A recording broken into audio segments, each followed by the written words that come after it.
Welcome to Sizzle Fantasy Sports, the channel with the most sizzling hot fantasy takes and analysis, presented by your host, Gavin. Rodgers clean pocket, throws the middle to Yates, Devontae, touchdown, and a dagger! What's going on, you guys? Welcome back to the SFS channel. My name's Gavin, and today we've got yet another Mock Draft Monday for you guys. This past weekend was crazy. A lot of NFL news went down, and we've got a lot of deals on the table, lots of trades going on. So the picture has been painted just a little bit clearer for this 2021 draft and how we're going to be shaping these mock drafts going forward. So before we get into today's video, go down, give this video a like, and if you guys are new around here, make sure to subscribe to the SFS channel. Without further ado, let's not waste any more time, and let's get right into our NFL Mock Draft 4.0. All right, you guys, big shocker here as always. The number one overall pick, we've got Trevor Lawrence headed to the Jacksonville Jaguars. Once again, Trevor's in the jersey already. We've got him all ready to go to be a Jaguar. It's a consensus pick. Trevor's the best player on the board and the guy who's going to have the biggest impact on a franchise day one. He is the top overall pick. Then at the number 2 pick, we've got our first trade of the draft. The Lions, I have acquiring the number 2 overall pick in exchange for their 7th overall pick, their 2 2021 third-round picks, which are 72 and 88 overall, and their 2022 first-round pick. Look, the Lions have a king's ransom of first-round draft picks. I know some fans out there aren't going to like this trade, and please, by all means, if you guys don't agree with stuff I'm doing here and you don't agree with the picks that are being made, that's fine. These aren't always necessarily the picks I think that should happen. These are the picks that I predict will happen if things play out the way that I explore in my mock drafts. So here, I've got the Jets kind of going with the Sam plan and trading back here. And like I said, the Lions, you have that added draft capital. This is a very, very strong quarterback class, and I believe Zach Wilson has a crazy high ceiling. It'd be foolish of the Lions to play this off until next year. I know you're paying Jared Goff a ton of money, but look, you can even use this opportunity to let Zach Wilson sit for a year and mature under Goff while you eat up that cap hit, and then you can move off of him in the future and have Zach Wilson as an elite franchise quarterback. The draft next year is not as solid as it is this season, so I think it would be a bit of a disservice to yourself as a franchise to put this off another year and ride with Jared Goff for the future. I think Zach Wilson and those talents that he could bring to Detroit at the 2nd pick are very, very useful for the Lions. Then at number 3 here, this pick is quite easy. Ja'Marr Chase out of LSU. I've got him headed to the Miami Dolphins. Look, Ja'Marr Chase as a sophomore in college at LSU looked like a dominant wide receiver 1. This guy is the most surefire thing in the draft to be a lock at that X wide receiver position. He is a dominant guy. He's got the physical intangibles. He's got the athleticism. He's not the fastest guy in the world, but he does possess the speed that he needs. This guy is going to be a star in the league, and Tua needs some wide receiver help. I believe Ja'Marr Chase is the best option available to help him reach his full potential and help that Dolphins offense, who already has a very impressive defense, take that next step forward as an offense and give the Bills some competition for that division title next season. At number 4, I've got another trade here. I've got the New England Patriots moving up with the Atlanta Falcons and selecting Justin Fields, the quarterback out of Ohio State. I've got the Pats giving up their 15th overall pick, their 2021 second rounder, 4th rounder, and 2022 second rounder to move up in this deal. Atlanta, look, I know there's a lot of people out there mocking quarterbacks to the Falcons, but I don't believe the Falcons need a quarterback right now. Matt Ryan is not the issue with this football team. It's the players around him. I think you move back here, take a haul of picks, and address some needs around the rest of that roster and give Matt Ryan what he needs to be successful in this league. He's done it before. Former MVP, you've got to a Super Bowl with him. Ride it out and see if you can help him out here in the later stages of his career. But nonetheless, Justin Fields here at number 4. Cam Newton, big re-sign with the Patriots this offseason, or this weekend rather, for the 2021 season. He signed, I believe it was a 1-year, $14 million deal with the Pats. He's going to be back for another season, and that doesn't necessarily mean he's the long-term solution, obviously with a 1-year contract, and with the fact that he is definitely not a pencil-in for that starting position. I think you go out there and get Justin Fields. These two are the probably most comparable players in the draft and current league players. I don't think Justin Fields is necessarily super Cam or has the rushing ability that Cam Newton had at the top of his career, but I think if you're the Patriots, look, it's inevitable. You're going to need to go out there and get a franchise quarterback who can be dynamic. Bill Belichick hasn't necessarily been the best guy at drafting skill position players, so I think you go out there and get a quarterback who can kind of make stuff happen on his own. Justin Fields is that guy. He's a little bit of a more raw prospect. He's certainly not the most polished and poised quarterback in this draft class, but the ceiling is great. This guy has a lot of talent, and if used correctly, which I think it could be developing under a guy like Cam Newton and learning, Justin Fields could be a big-time NFL player. At number 5, I've got the Cincinnati Bengals. This is another consensus pick for me. You have to go offensive tackle. Look, the ultimate Bengals thing to do would be to not take a tackle or let a team trade up over you and take Penei, Sewell, or Rashawn Slater in this draft class. The good news for Cincinnati Bengals fans is if Penei Sewell gets snatched off the board, you still got Rashawn Slater to fall back on here. I've got Penei Sewell falling into Cincinnati's lap here at 5. I think that there's definitely an opportunity or a scenario out there where Slater is the guy available for them on the board, but nonetheless, I don't care who it is. Please help Joe Burrow and help him stay upright for the duration of his career. At number 6, I've got another trade. The Carolina Panthers, this just seems perfect to me. Trey Lance, I think, is a great fit with the Carolina Panthers, Matt Rule, and that entire organization. The Panthers move up with the Eagles here, and they are going to end up trading their 8th overall pick, their 2021 third rounder, 5th rounder, and a 2022 4th in exchange for, obviously, the Eagles are moving backwards, and they're going to get that 6th overall pick that previously belonged to Philly. Trey Lance, he's an athletic guy. He's very dynamic. Some would say he's a bit raw, but I actually really liked what I saw from him at North Dakota State. We know that Carson Wentz has come out of there, and he's had his struggles. A similar type player, very athletic and large build. But nonetheless, I think these are two guys with crazy high ceilings. They've got very, very good arm talent and athletic ability. I think Trey Lance can really help Matt Rule do what he wants to do in that scheme. And eventually they're going to move off Teddy Bridgewater. He's not the long-term plan. So Trey Lance gives them the opportunity to be a home run hit and franchise quarterback at 6. Then at 7, the Jets got a haul for that number 2 overall pick. They move back. Like I said, I've got them sticking with Sam Darnold in this draft. I've done plenty of scenarios out there if you guys want to check out another one of my mocks where I go out and give them a quarterback at that number 2 position. But here, moving back, getting some more picks, even more than they've already got. Obviously, they had a haul for the Jamal Adams trade and whatnot. Selecting Caleb Farley here at number 7 out of Virginia Tech. Caleb Farley is the best cornerback in this draft class. There's no one who has a better closing speed than Caleb Farley, in my opinion. I think he's got the best footwork and technicality to his game. I think that's really important for a cornerback. And what I've seen out of Caleb Farley has been very impressive. The Jets are miserable in the secondary. They don't have anyone who can lock down a guy man on man. And I think in a division where you've got Stephon Diggs, maybe a budding receiver talent for the Dolphins coming out of this draft class, and who knows, I think the Pats have to address it this offseason. You're in a decent spot right now, but things could change very quickly. The Jets need another corner. Caleb Farley could be a transcendent player at 7. Then here at 8, I've got the Eagles. Remember, they moved back with the Panthers to this number 8 spot. They need the best offensive player available. Kyle Pitts, he's an offensive weapon here at number 8, the tight end out of Florida.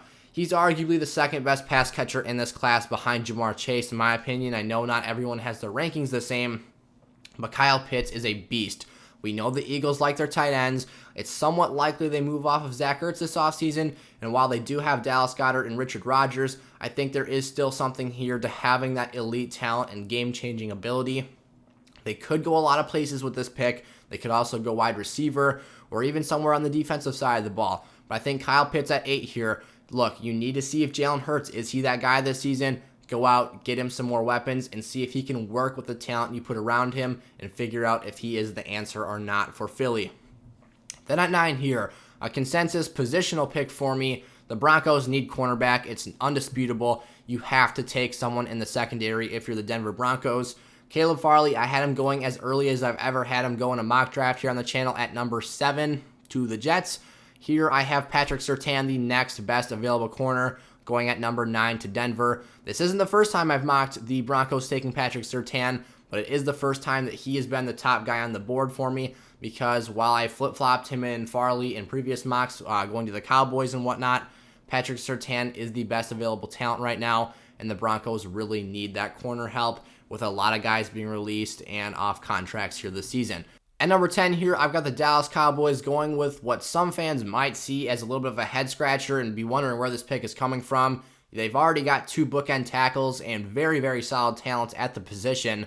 But look, Tyron Smith, Lyle Collins, those 2 are great players. They've had really nice runs in Dallas, but Tyron Smith has been injured almost every single one of the last 4 years. He's constantly on and off the field, and he's not really a dependable name on the Dallas Cowboys offense. And while he has been one of the better tackles of the last 5-10 years, he hasn't been the most available player at the position.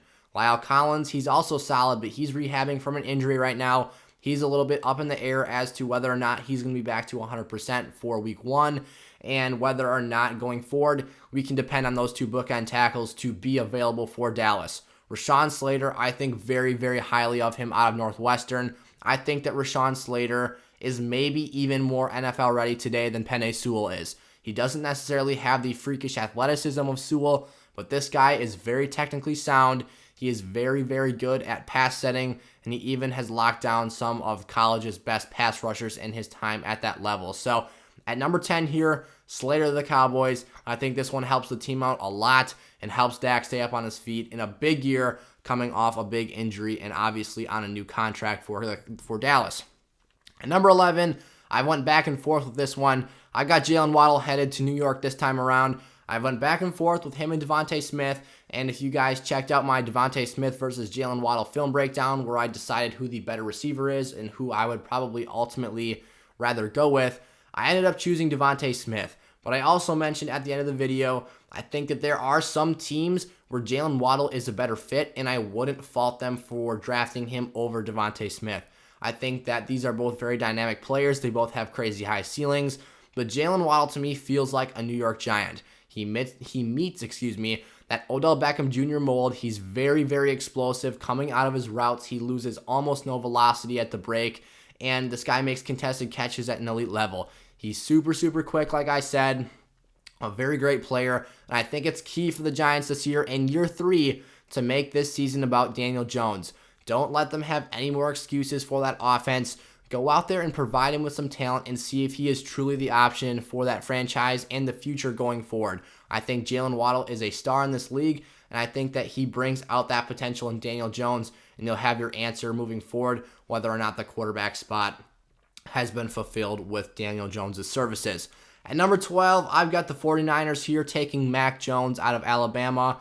I actually got this idea from someone in the comments section of my last mock draft, and I really liked it. Mac Jones is not necessarily your elite athlete at the NFL at the quarterback position. Mac Jones is a guy who is going to make quick throws. He's going to make throws in rhythm and on time, and he's not necessarily going to make the game look super pretty or spectacular. But Kyle Shanahan, we see this with Jimmy Garoppolo right now as well.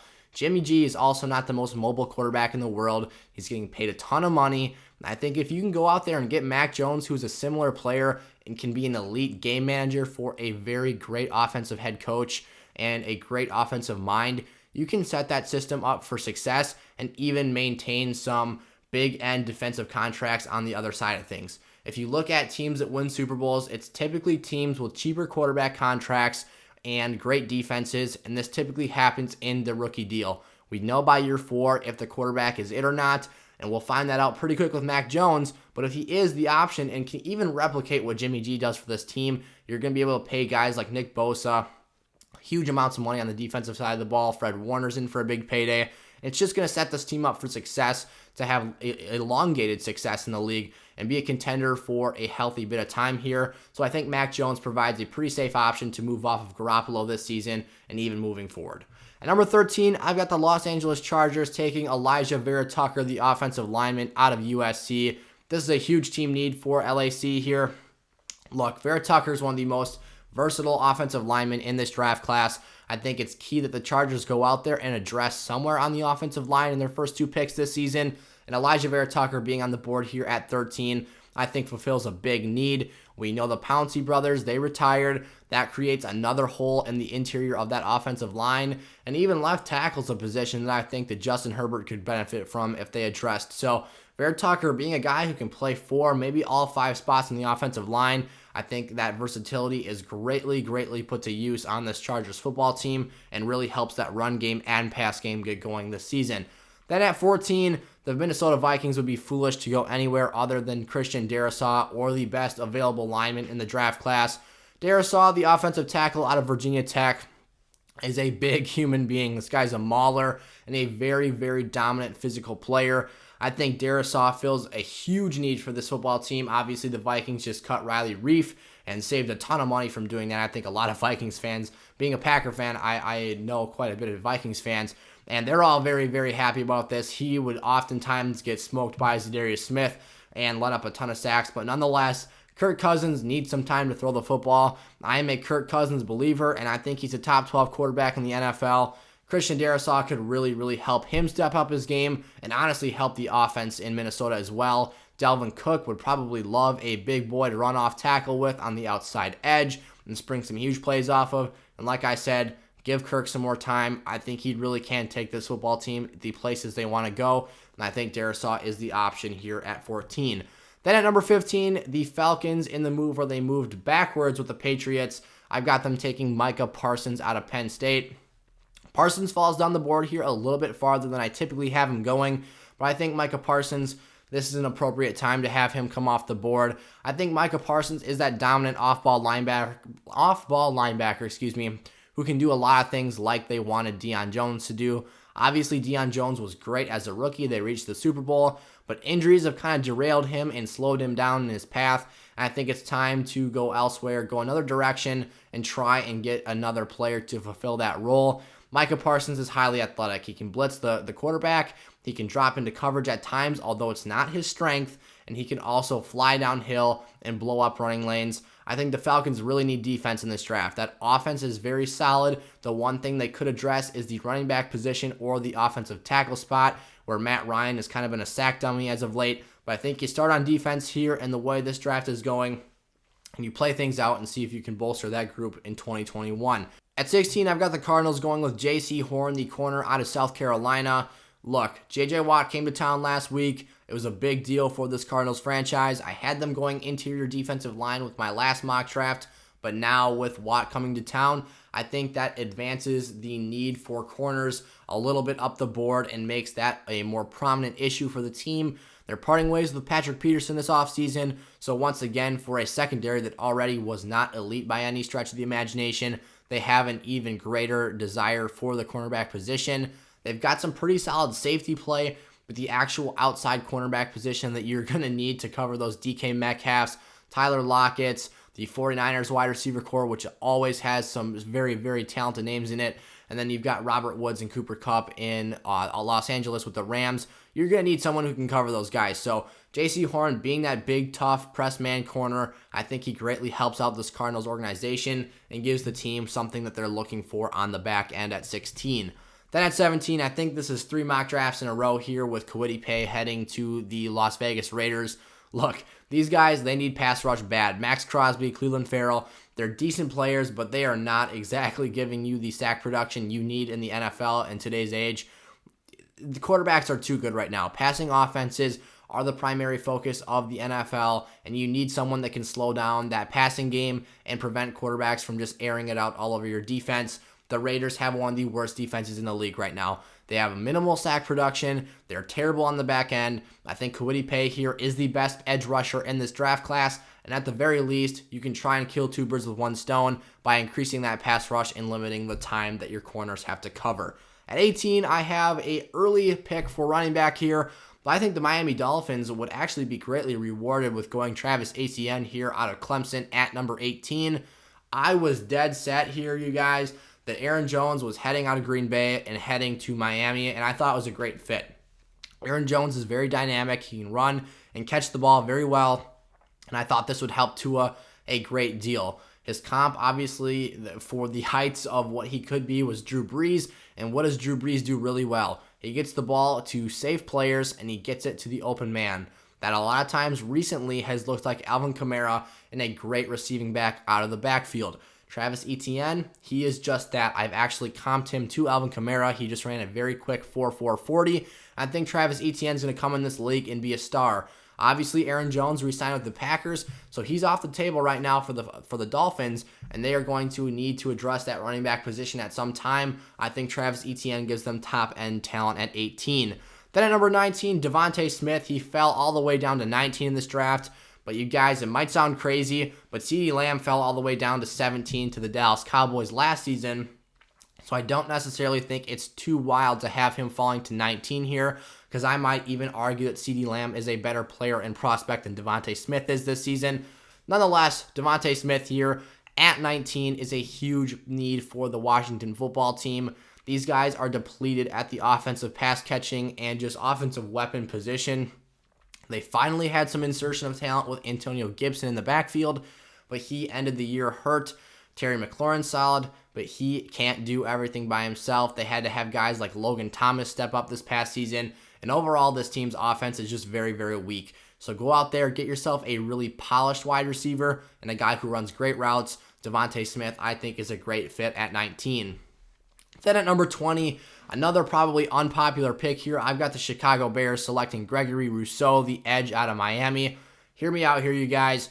Look, the Bears have two of the last 10 years, some of their most impressive pass rushers to date right now. Robert Quinn was a terrible contract signing looking back a year in retrospective, but Robert Quinn was very dominant when he first set foot in the NFL. He was very solid for the Rams, notably. He headed over to Miami and was solid there, and then even had a little stint with the Cowboys where he was pretty solid. But now with Chicago, he didn't give them that 5-year, $70 million production they were looking for last season. And obviously the big one, Khalil Mack. Khalil Mack is a defensive player of the year, maybe one of the best pass rushers in the league right now. And these guys are all around beasts when you look at the height of their game in the league. Gregory Rousseau comes in as a raw guy out of Miami. He's not the most developed talent. He still has a lot of work to do to become a dominant NFL pass rusher. But if you're the Bears right here and you decide not to go offensive tackle, and this might all go to waste, you guys, who knows, in a couple days, based off reports, this pick might be long gone in a Russell Wilson deal. But Gregory Rousseau comes in at number 20 here. He learns and develops from Robert Quinn and Khalil Mack and becomes that next guy for the Chicago franchise. I think it'd be a smart move. It's a developmental project, but it's something in the long term I think pays off really nicely for the Bears. Then at number 21, if I'm the Indianapolis Colts and I get Rashad Bateman to fall in my lap here at number 21, I'm ecstatic. I think that Rashad Bateman really helps out the Indianapolis Colts franchise, and I think that for a guy like Carson Wentz, who really needs wide receivers right now to help him and protect his game. Carson Wentz has looked a bit reckless this past season, inaccurate, and he's just had a tough time. Rashad Bateman is the perfect player to go out and take right here. They've got Michael Pittman, who knows if they'll bring back T.Y. Hilton, but Rashad Bateman is a darn good route runner, and he has very deceptively quick speed. He's a really, really great prospect. I think Rashad Bateman could end up being one of the top 3 wide receivers in this draft class. That's loaded, you guys. This draft class is special. The 2021 class is probably going to go down as one of the more special groups of recent memory, and last year was even really solid as well. So, Rashad Bateman here at 21. Like I said, those great routes. He's going to help protect Wentz, and he's going to be a home run hit if he heads somewhere like Indy here, like in this mock draft. At 22, the Titans, you guys, they need pass rush. They need run-stopping ability up front. I've got them taking Jaylen Phillips, the edge out of Miami, the other edge out of Miami, who actually wore Gregory Rousseau's number when he opted out this past season. But Jaylen Phillips, he's a spark plug. Tennessee needs that right now. They're pretty weak in the secondary as well. But I think that, like I said, with that Kwity Paye pick, you can try and knock out 2 of your team's weaknesses with 1 pick by picking a pass rusher and limiting the time your corners have to cover for. Jaylen Phillips is a pretty solid guy. He ended up being a very, very surprisingly great run player. He made a lot of tackles for loss, and he even got after the quarterback as well this past season. I think that this could potentially be a slam dunk pick for the Titans at 22, and for a team that severely whiffed on their pick last season, this one needs to be big for the Titans regardless of what direction they go. At 23 here, I've got the Jets with their second first-round pick, taking Jeremiah Owusu-Koramoah, the linebacker out of Notre Dame. Robert Saleh is the new head coach in town in New York. He's a defensive-minded coach, and I arguably think he is one of the better defensive coordinators in the league right now. Owusu-Koramoah is a very talented player. He runs downhill really fast. He makes big plays on running backs in space, and while he doesn't have the greatest tackling form in the world, like I said, he hits hard, he gets after it, and he puts forth a great deal of effort. I think Saleh, a guy who's had a really, really great linebacking crew in San Francisco the past few years, likes to add to that here at 23 and go out there and get one of the top prospects at the position. At number 24, the Pittsburgh Steelers, I've got them taking Wyatt Davis out of Ohio State. Look, the Steelers' run game was awful last season, and even some more players have been stripped away from that unit. That's going to weaken it even further. The Pouncey Twins, as I mentioned earlier on in this video and seem to bring up at least once every mock draft here, they're lost to retirement. I can't remember if the Pittsburgh Steelers had Marquise or Mike Pouncey, but nonetheless, they're down to center. You look at Alejandro Villanueva and his potential departure in free agency. You need some help here. Wyatt Davis particularly addresses the interior of the offensive line, but they need a pulling guard, a guy who's really solid that can increase that run game, because overall this team has become far too pass dependent, and it's really hurt them as an organization and as an offense as a whole. At 25, I've got the Jaguars taking the first interior D lineman off the board here in Christian Barmore out of Alabama. The Jags, they're a young team. They need some defensive help here. I think they've got a lot of nice pieces on offense. So I think you go here and get a cornerstone player for your franchise who can really plug up some holes in the middle and improve that running defense. You've got a guy like Jonathan Taylor and an offensive line like the Colts in your division. You really, and not to mention the Titans with Derrick Henry, you really need to bolster up that front and kind of plug some holes up here and fill some gaps in the hopes that you can keep up with those teams and shut down some running offenses.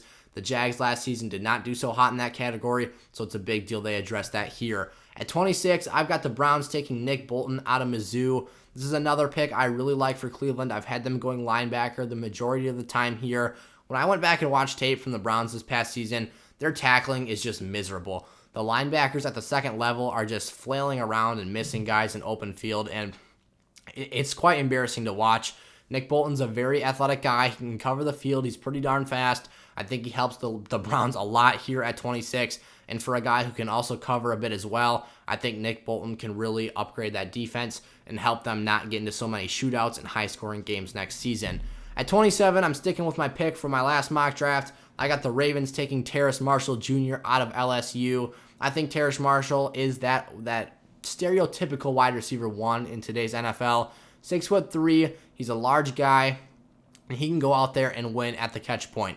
He's a guy who wins in one-on-one man coverage. I think he has underrated route running ability. Terrace Marshall's, like I said, a great athlete. I think he can go out there and be that guy Lamar Jackson's looking for and really improve that passing offense. It's been lacking so much in recent years, and Lamar's really never had a dominant wide receiver one, that they've become too predictable. The Ravens right now, the Ravens are stagnant, and their run game is too predictable, like I said. They need to become more balanced, and I think Terrace Marshall and addressing that wide receiver position helps them do so here in the first round. Then at 28, I've got the New Orleans Saints selecting Zaven Collins, the linebacker out of Tulsa. They had to let Kwon Alexander go. That was an unfortunate event for this football team. Drew Brees just announced his retirement earlier before I recorded this video, and there's a lot of moving pieces for the Saints right now. They've released I don't know how many players leading up to this year's free agency class, but they have to address positions on the board right now that are of need. And linebacker is that. The Saints recently have had the reputation of being a really strong team against the run, and they unfortunately had to let a lot of guys go who were a crucial part of that. Demario Davis is still a part of this football team, but like I said, Kwon Alexander is gone. They've released some of their interior D linemen, and there's just a lot of spaces being freed up on the defensive side of the football. Go out, get Zaven Collins. He's not an identical player to Kwon Alexander, but he is a guy who can fill a big need and do a lot of things. I think that he fits the Saints nicely here at 28. Then at 29, my Packers. I don't know what we're doing right now, if I'm being honest, you guys. I'm a huge fan of Aaron Jones, but he is not exactly the most cost-effective player I would say that we had in this year's free agent class, and we just brought him back on a 4-year, $48 million deal. I would have liked to see the Packers stick with A.J. Dillon and ride it out there, but that's not what happened. Nothing to do with this pick, but it takes money away from other positions I would have liked to address in this free agents class, And so as a result of that, I've got us going out here and taking Asante Samuel Jr. out of FSU to play on the other side of Jair Alexander.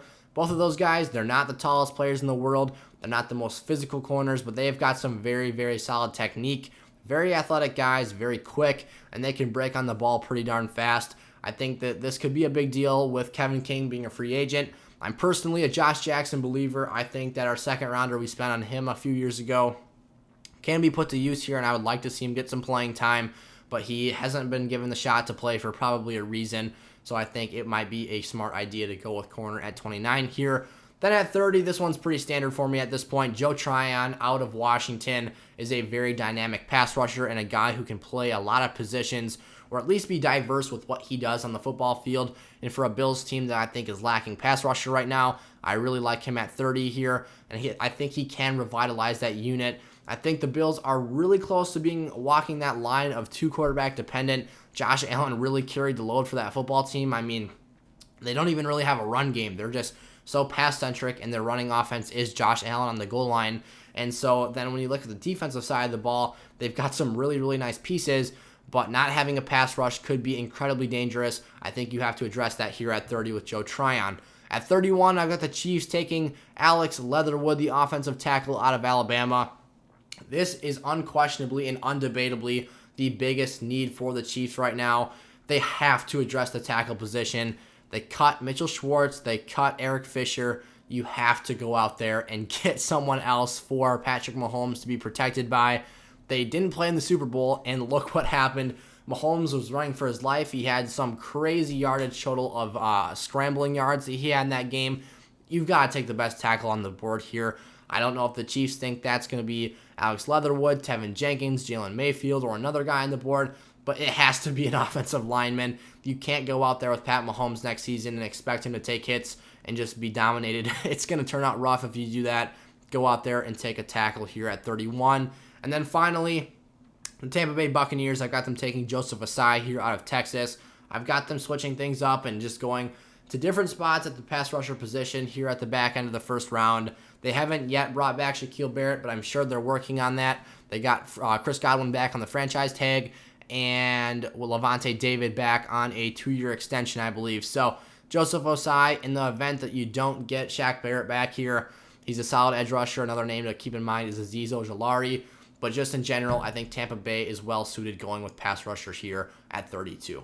That was my NFL Mock Draft 4.0. If you guys enjoyed today's video, head down and give it a like and subscribe if you guys are new around here to the channel. And also, you guys, please, if you guys have a differing opinion or disagree with any of the picks made in today's mock, let me know down in the comment section below. I'd be happy to have a conversation with any of you guys about your team, free agency, this mock draft, a previous mock draft, or anything you guys want to chat about regarding the National Football League or fantasy football. I love talking to you guys. I love talking football, and I'd be happy to share any information that I have with you guys. So thank you guys so much for watching as always. I'll see you guys next time. Peace out.